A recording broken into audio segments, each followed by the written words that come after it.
ব্যবসা যখন পার্টনারশিপে করবেন তখন নবী সাল্লাল্লাহু আলাইহি ওয়াসাল্লামের হাদিস, আল মুসলিমুন আলা শুরুতে, মুসলিমরা তাদের শর্ত কন্ডিশনের ওপর আহ, অটল থাকে। যেই শর্ত হবে প্রথমখানে যে চুক্তি হয়ে যাবে, সেই চুক্তির ওপর আপনাদেরকে অটল থাকতে হবে। ধরেন একজন মানুষ বলছে যে আমি সময় দিতে পারবো না, শ্রম দিতে পারবো না, কিন্তু আমি আহ, অর্থ দিতে পারবো, আমি অর্থ বেশি দেবো।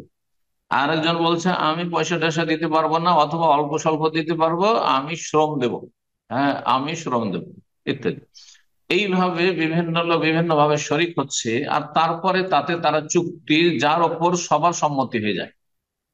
সবাই মিলে যদি সম্মত হয়ে যায়, যে যে বলছে যে আমি বেশি পয়সা দিয়েছি, সে মেনে নিল যে আমি বেশি পয়সা দিয়েছি, যদিও আমার পয়সা তোমাদের সবার চাইতে বেশি, কিন্তু আমি অর্ধেক নেব, অথবা 3 ভাগের 1 ভাগ নেবো, তিনজন আছে 3 ভাগের 1 ভাগ নিব, 1/3।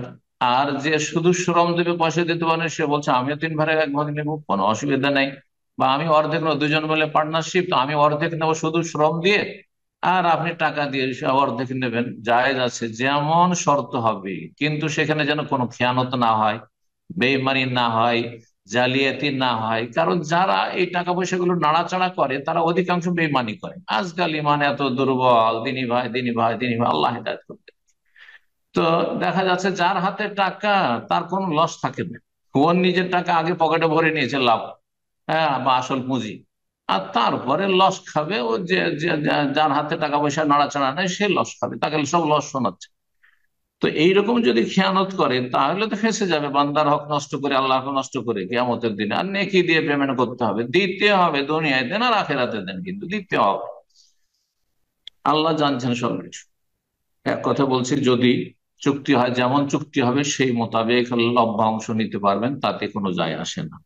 তারপরে দ্বিতীয় দিকটা জিজ্ঞাসা করেন ব্যবসার, যে যারা আমাদের কাছে, আমরা জমির ব্যবসা করছি, যারা আমাদের কাছে কিনবে, তারা কেউ হয়তো হারাম পয়সা দিয়ে কিনছে, কেউ বিভিন্ন জায়গায় বিভিন্ন রকমের উপার্জন থেকে কিনছে, আমরা জানি না যে হালাল না হারাম। এই ক্ষেত্রে আমাদের করণীয়, আমাদের কোনো দায়িত্ব নেই।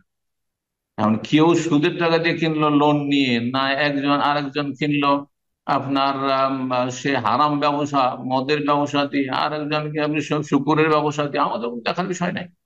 হ্যাঁ, আমাদের ক্রেতা, কারণ নবী সাল্লাল্লাহু আলাইহি ওয়াসাল্লাম ব্যবসা বাণিজ্য করেছেন, লেনদেন করেছেন কাফের ইহুদিদের সাথে। ইহুদিরা তখন ওয়াকলিমে সোদ, 1400 বছর আগে কোরআনে আল্লাহ বলেছেন যে ওয়াকলিম, তাদের একটি বড় অপরাধ হচ্ছে তারা হারাম খোর, হারাম খায়। ওয়াকলিমে সোদ, ওয়াকলিমের রেবা, সুদখোর তারা। 1400 বছর আগে তারা সুদখোর ছিল। জি। তো কথা হচ্ছে যে যারা আমাদের ক্রেতা অথবা বিক্রেতা, কার রোজে কেমন, এগুলো আমাদের দেখার বিষয় নাই। যেই মাল সামানটা আমি বিক্রি করি সেটা হালাল কিনা, আর যে মাল সামানটা আমি কিনছি সেটা হালাল কিনা। বারাকাল্লাহ ফিক।